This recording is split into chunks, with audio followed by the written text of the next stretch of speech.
तो अब से कुछ ही देर में केंद्रीय गृह मंत्री अमित शाह जनसभा को संबोधित करने वाले हैं और इस जनसभा को बेहद महत्वपूर्ण इसलिए भी बताया जा रहा है क्योंकि इस सभा में सीमांचल के लोगों की मौजूदगी, बीजेपी कार्यकर्ताओं की मौजूदगी और इसमें अमित शाह की ओर से किन बातों को रखा जाता है, किन किन चीजों का जिक्र किया जाता है, यह बेहद महत्वपूर्ण होगा।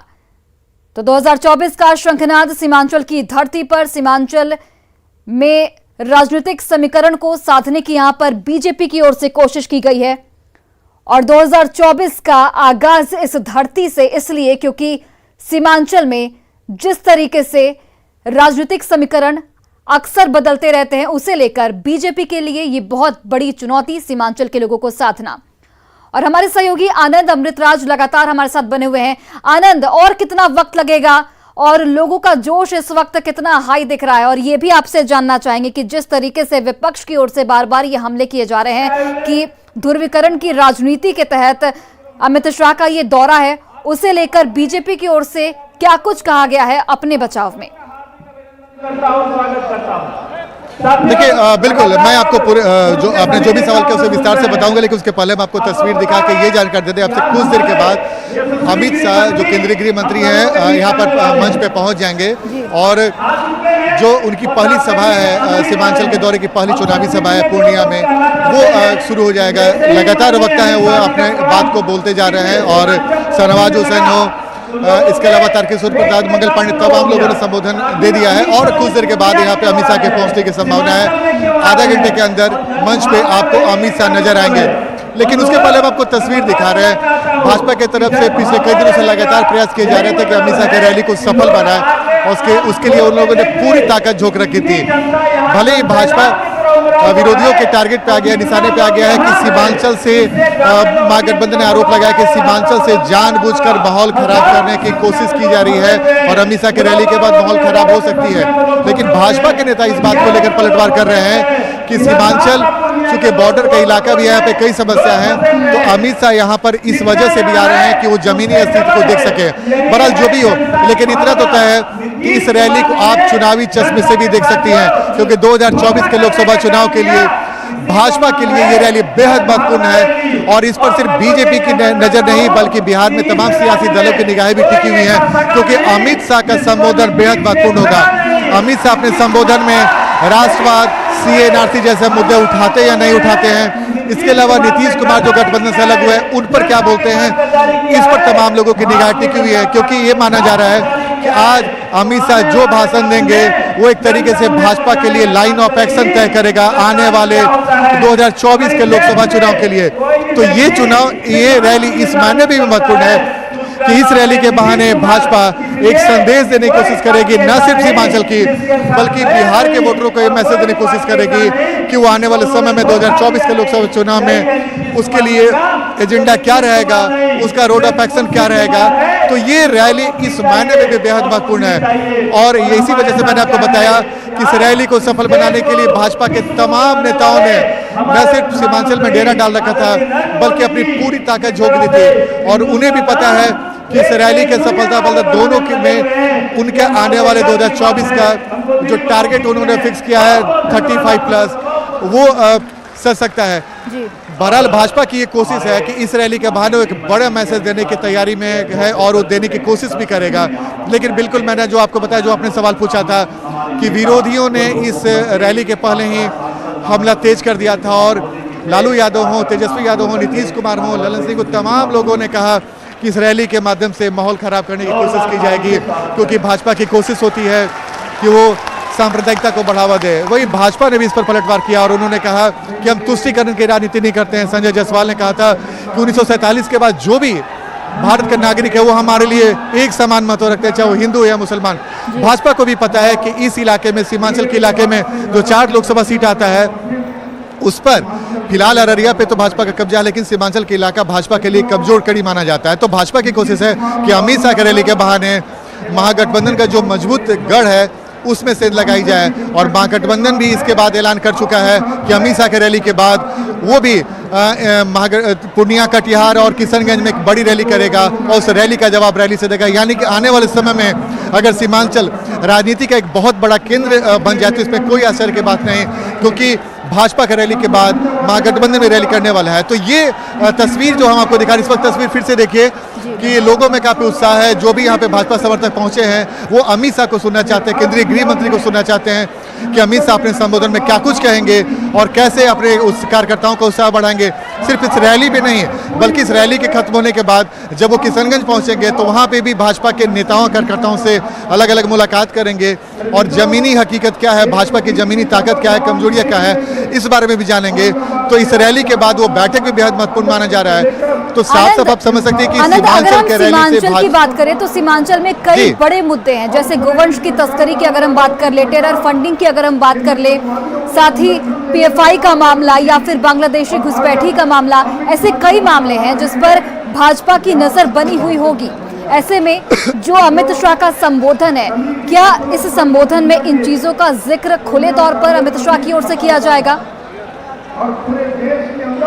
बिल्कुल, देखिए बिल्कुल आपने सही कहा। जैसे कि मैंने आपको बताया कि मैं भाजपा के कल जो भी बड़े नेता हैं, चाहे नित्यानंद राय हो या गिरिराज सिंह हो या संजय जायसवाल जैसा नेता हो, जब उनसे हमने बातचीत की, अब तस्वीर दिखत रही, जो भी हम लोगों ने बातचीत की तो उनके बातचीत में साफ साफ था, वो लगातार इस बात को उछाल रहे थे कि भाई CA/NRC जैसा मुद्दा हम लोगों ने इसीलिए उठाया था।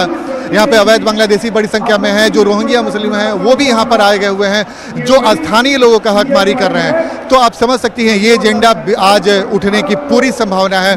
इसके साथ ही भाजपा लगातार जो यहाँ पे सीमावर्ती इलाकों में जो पलायन की स्थिति हो जाती है या फिर घुसपैठ की स्थिति हो जाती है, जो बार बार भाजपा की तरफ से आरोप लगाया जाता है, उस मुद्दे के भी उठने की पूरी संभावना है। क्योंकि उसके पहले भाजपा के जिन नेताओं से भी हमारी बातचीत हो रही थी, तमाम लोगों ने इस मुद्दे को उठाया। तो आप समझ सकती हैं कि भाजपा आज इस मंच से क्या कुछ कहने वाला है और खासकर अमित शाह जब इस रैली में संबोधित करेंगे तो उनके एजेंडे में भी ये सब होगा, क्योंकि इसका इशारा भाजपा के, बिहार भाजपा के जो बड़े नेता हैं उनसे बातचीत में साफ साफ मिल चुका है। इसलिए मैंने आपको बताया कि इस रैली के माध्यम से भाजपा की पूरी कोशिश होगी कि सीमांचल में अपनी पैठ बनाए, और वो पैठ उन्हें लगता है कि अवैध बांग्लादेशी घुसपैठ हो या फिर रोहिंग्या मुसलमान हो या फिर जो तुष्टीकरण की राजनीति के बार बार वो आरोप लगाते हैं। आनंद, मैं आपको यहाँ पर रोकना चाहूंगी, आप तस्वीर दिखाते रहिए, लेकिन इस वक्त सुशील कुमार मोदी कुछ कह रहे हैं, वो भी सुन लेते हैं।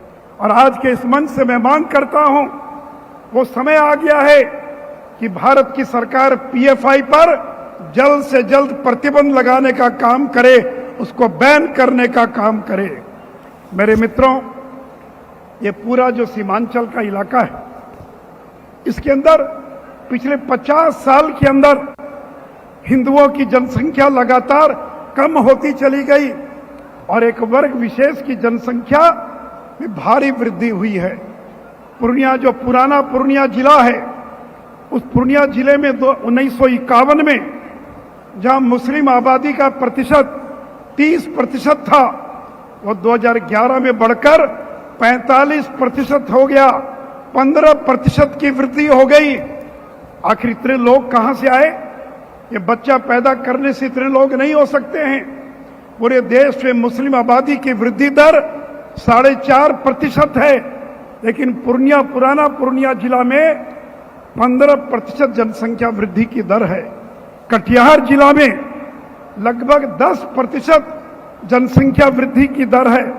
बारसोई प्रखंड में 16%, कोढ़ा में 11%, अहमदाबाद में 12%, मनिहारी में 13%, किशनगंज प्रखंड में 14%। मेरे बहन और भाइयों, अगर सामान्य तरीके से अगर आबादी बढ़ती है, हमें कोई हम उसका विरोध नहीं करते हैं, लेकिन एक वर्ग विशेष की आबादी जिस तरह से बढ़ रही है, वो दिन दूर नहीं जब पूर्णिया जिला पूरी तरह से अल्पसंख्यक बहुल जिला बन जाएगा। ये चारों जिले बन जाएंगे और इसलिए इस पूरे मामले की जांच कराई जाने की आवश्यकता है कि आखिर क्या कारण है कि 50 साल में ये पूरा इलाका मुस्लिम बहुल इलाका बनने के कगार पर पहुंच गया है। मेरे मित्रों, 9 अगस्त को नीतीश कुमार ने गठबंधन तोड़ दिया बिहार के अंदर। मैं पूर्णिया के लोगों को बताना चाहूंगा कि 1995 में जब नीतीश कुमार अकेले चुनाव लड़े विधानसभा का, केवल 7 सीटें उनको आई थी और 2014 में जब वो फिर लोकसभा का चुनाव अकेले लड़े तो 2 सीटों पर सिमट गए थे। और शिवानंद तिवारी ने ठीक ही कहा, विपक्ष की एकता मेढकों को तौलने के समान है, विपक्ष की एकता कभी हो नहीं सकती है। और शिवानंद जी ने नीतीश जी को आश्रम में जाने के लिए और कहा कि उनको आश्रम में चले जाना चाहिए। नीतीश जी अगर सम्मान पूर्वक अगर आश्रम में नहीं जाएंगे तो 2024 में बिहार की जनता आपको आश्रम में जाने के लिए बाध्य कर देगी, आपको प्रेरित कर देगी। अखबार में देखा कि राहुल सोनिया गांधी से मिलने जा रहे हैं नीतीश कुमार और लालू यादव। अरे डूबते जहाज पर सवारी करने से वो जहाज बचेगा नहीं। जो राहुल गांधी अपनी यात्रा में गुजरात नहीं जा पाने की हिम्मत दिखा पाए, हिमाचल जाने की हिम्मत नहीं दिखा पाए, यूपी में केवल 2 दिन की यात्रा कर रहे हैं, वो नरेंद्र मोदी का मुकाबला नहीं कर पाएंगे। और 25 तारीख को किसकी रैली में जा रहे हैं? ओम प्रकाश चौटाला, जो भ्रष्टाचार के मामले में 10 साल जेल काट कर आया है, उसकी रैली में नीतीश कुमार हरियाणा में भाग लेने के लिए जा रहे हैं। तो आइए मेरे पूर्णिया प्रमंडल के बहनों और भाइयों, हम नीतीश कुमार को चुनौती देते हैं। अब एक दल नहीं 7 दलों का गठबंधन बनाया आपने। 2024 में भारतीय जनता पार्टी अपने बलबूते पर 35 लोकसभा की सीट जीतेगी और आपको 2 सीटों पर पहुंचाने का काम करेगी। इसलिए मेरे मित्रों, बहनों और भाइयों, आज हमको संकल्प लेना है कि 2024 में फिर से एक बार नरेंद्र मोदी जी को देश का प्रचंड बहुमत से भारत का प्रधानमंत्री बनाना है। जय हिंद, जय भारत, वंदे मातरम। अब हमारे पास समय बहुत ही कम है क्योंकि हमारे मुख्य अतिथि अब बहुत तो जल्द ही आने वाले हैं मंच पर। बाहर में जितने लोग खड़े हैं सभी से अनुरोध है कि अंदर आ जाएं। आनंद, मैं अब आपके हमारे पास वापस गृह आना मंत्री चाहूंगी। अमित शाह जी आ रहे हैं। अब मैं होंगे सुशील मोदी को, जिन्होंने साफ तौर पर नीतीश कुमार पर बड़ा हमला बोला है और विपक्ष की एकजुटता पर भी कई गंभीर सवाल खड़े किए हैं। ऐसे में ये कहा जाए कि बीजेपी बिल्कुल रोड मैप तैयार कर चुकी है कि इस दिशा में अब आगे बढ़ना है। साथ ही सीमांचल का भी मुद्दा यहाँ पर सुशील कुमार मोदी की ओर से उठाया गया, मुस्लिम आबादी का भी मुद्दा उठाया गया, पीएफआई का भी मुद्दा उठाया गया। यानी कि जो मैं आपसे सवाल पूछ रही थी कि इन मुद्दों को संबोधन में रखा जाएगा, वो अभी सही नजर आने लगा है।